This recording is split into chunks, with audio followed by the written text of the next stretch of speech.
Assalamualaikum warahmatullahi wabarakatuh. Perkenalkan, nama saya Siti Sunita, Fakultas Ilmu Kesehatan Universitas Kediri. Saya di sini akan mempresentasikan tentang asuhan keperawatan anak dengan HIV/AIDS.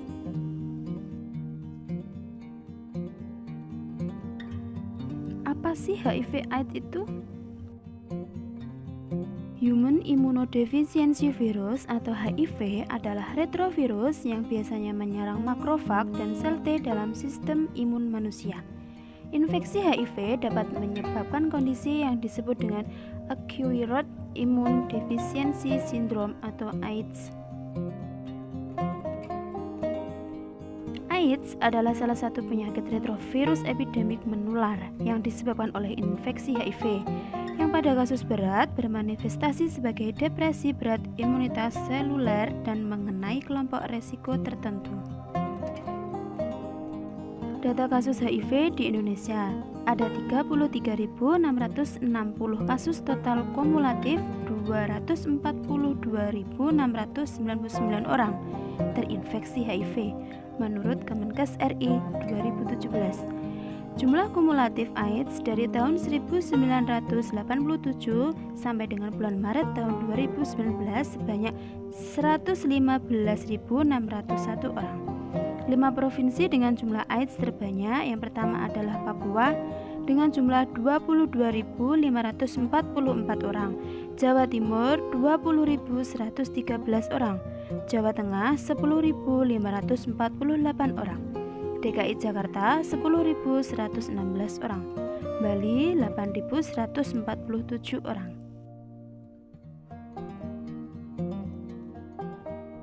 Etiologi atau penyebab, yang pertama melalui air susu ibu, yang kedua pemakaian obat oleh ibu, yang ketiga pasangan seksual dari ibu yang memakai obat intravena, yang keempat daerah asal ibu tingkat HIV-nya tinggi.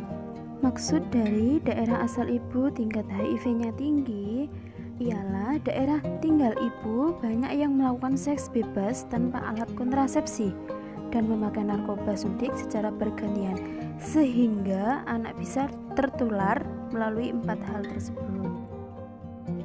Patofisiologi, virus HIV menyerang sel darah putih atau limfosit T4 yang merupakan sumber kekebalan tubuh untuk menangkal berbagai penyakit infeksi.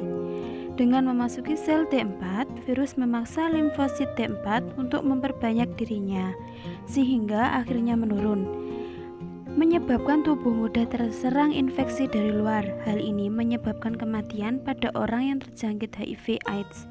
Selain menyerang limfosit T4, virus AIDS juga memasuki sel tubuh yang lain, organ yang sering sifatnya toksik atau racun terhadap sel, khususnya sel otak dan susunan saraf pusat dan tepi lainnya yang dapat menyebabkan kematian sel otak.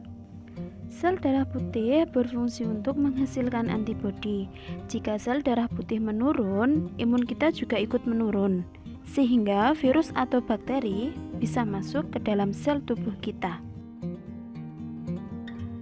Manifestasi klinis, gejala mayor yang pertama, demam berkepanjangan lebih dari 3 bulan.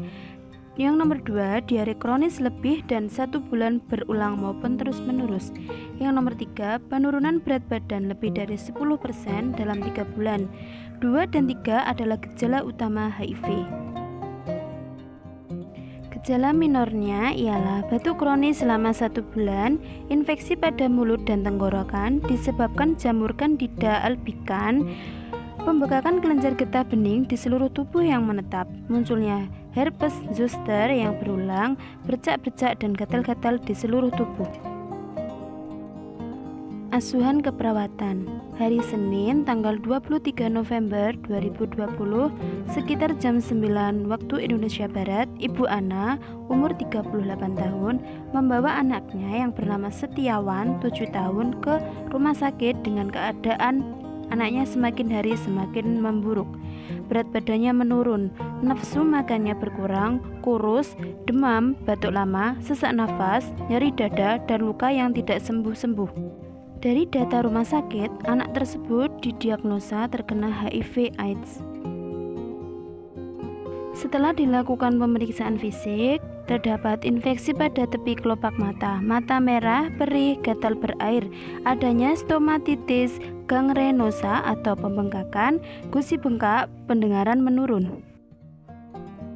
Selanjutnya, adanya batuk yang lama, sesak nafas, nyeri dada, berat badan menurun, nyeri pada saat menelan, selaput lendir kering, kolitis akibat diare kronis, anoreksia, suhu tubuh meningkat, takikardi. Adanya malaise, lesi kulit kemerahan, didapatkan air seni yang berkurang, proteinuria, adanya pembesaran kelenjar parotis, limfadenopati. Adanya sakit kepala, kesadaran somnolen, nyeri otot, kejang-kejang, gangguan psikomotor, keterlambatan perkembangan, letih, nyeri otot, gangguan gerak. Selanjutnya, memasuki analisa data. Diagnosa subjektif, ibu mengatakan anaknya demam terus-menerus, kulitnya merah-merah, luka yang tidak sembuh-sembuh. Diagnosa objektif, terdapat lesi kulit, luka sukar sembuh. Tanda-tanda vital, tekanan darah 120/80 mm merkuri, respiratori 24 kali per menit, suhu 39,8 derajat Celcius, nadi 100 kali per menit. Etiologi dari dermatologi menyebabkan ruam kulit kering dan pecah-pecah sehingga kerusakan barrier tubuh menjadikan invasif bakteri dan bisa diambil masalah keperawatannya yaitu risiko infeksi. Yang kedua, diagnosa subjektif, ibu mengatakan berat badan anaknya menurun dan nafsu makannya berkurang. Diagnosa objektif, anak kurus, anoreksia, nyeri pada saat menelan, infeksi jamur. Etiologi, kerusakan membran mukosa menyebabkan lesi pada mulut, esofagus dan lambung, sehingga nafsu makan menurun, menurunkan intake nutrisi dan berat badan menurun, sehingga bisa memunculkan masalah keperawatan defisit nutrisi. Yang ketiga, diagnosa subjektif, ibu mengatakan anaknya batuk tidak sembuh-sembuh disertai sesak nafas dan nyeri dada. Diagnosa objektif, adanya nyeri dada, dyspnea, cyanosis. Etiologi, penumpukan sekret di jalan nafas sehingga tidak dapat mengeluarkan sekret, terjadinya obstruksi jalan nafas. Masalah keperawatannya, bersihan jalan nafas tidak efektif. Intervensi keperawatan. Diagnosa yang pertama, resiko infeksi berhubungan dengan kerusakan integritas kulit. Tujuan, setelah dilakukan intervensi 2 kali 24 jam, diharapkan bebas dari infeksi opportunistic.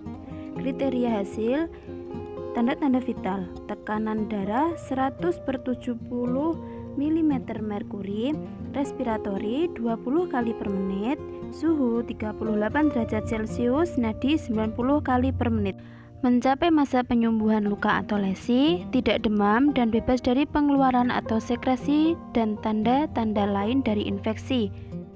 Intervensinya, cuci tangan sebelum dan sesudah tindakan, pantau tanda-tanda vital, periksa adanya luka dan tanda-tanda inflamasi, berikan antibiotik, antijamun atau agen antimikroba.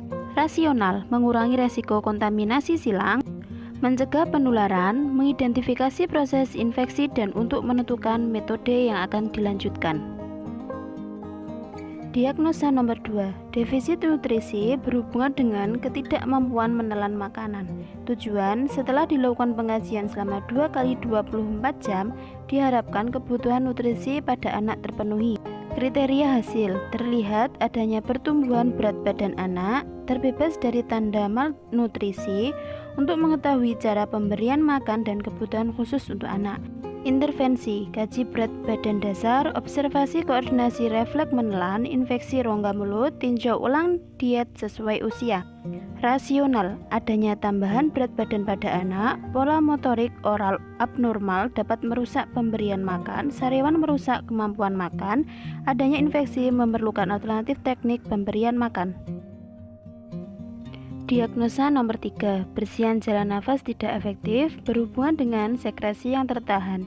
Tujuan, setelah dilakukan pengkajian selama 2 kali 24 jam, diharapkan sekret bisa cair. Kriteria hasil: nafas normal, nyeri dada perlahan hilang, sesak berkurang. Intervensi: kaji pola nafas, ajarkan teknik pereda nyeri, kolaborasi pemberian terapi nebul. Rasional: nafas normal, nyeri berkurang, memberikan terapi nebulizer sesuai anjuran dokter. Jika ada orang diduga terkena HIV, lakukanlah pemeriksaan laboratorium, tes ELISA, latex, dan Western blot. Terima kasih sudah menonton video presentasi saya. Jangan lupa like and subscribe ya. Terima kasih.